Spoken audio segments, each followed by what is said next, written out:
In the wake of last week's air disaster near Washington's Reagan National Airport, Democrats are targeting the Department of Government Efficiency, DOGE, and its possible role in air safety standards. All this comes amid the search for a plane that disappeared on the way to a town in Alaska. Correspondent Mark Meredith has breaking details tonight from Reagan National. Good evening, Mark. Brett, I sure do. And the news not looking good out of Alaska. Moments ago, Coast Guard officials in the state said that they have found an aircraft matching the description of the plane that went missing just yesterday, carrying 10 people on board, 9 passengers, 1 pilot. Alaska officials say that they have recovered the bodies of 3 people. It's unclear where those other passengers may be, whether or not they may be in a different part where the wreckage had split off, or, God willing, may have survived and been able to move. They are still looking into this right now.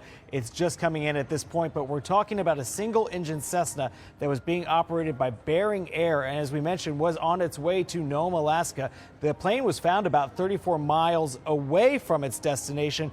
Earlier in the day, officials had spotted an item of interest while looking for the aircraft. They weren't elaborating at this time, but now, again, looking like they have found the aircraft matching the one that went missing.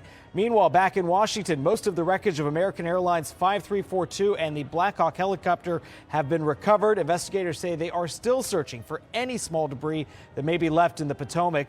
Now, in the wake of the crash, we've heard from former Secretary of State Hillary Clinton, who's accusing the Trump administration, specifically Elon Musk's DOGE effort, of gutting safety standards by trying to reduce government staffing. Clinton posted on X, U.S. Airlines had gone 16 years without fatal crashes. Then MAGA fired the FAA chief, gutted the Aviation Security Advisory Committee, and threatened air traffic controllers with layoffs. But Mike Whitaker, who was recently the head of the FAA, who also had been critical of Musk's space company, was not fired by President Trump. Instead, he resigned in January. Transportation Secretary Sean Duffy says he's doing what he can to shore up the system. I'm going to make an offer to air traffic controllers to let them stay longer, pay them more, give them a bonus, keep them on the job, make the system safer. Tonight, the government is limiting the number of flights allowed to land at Reagan National per hour, all to reduce congestion. We spoke to passengers today who say they understand they could be delayed.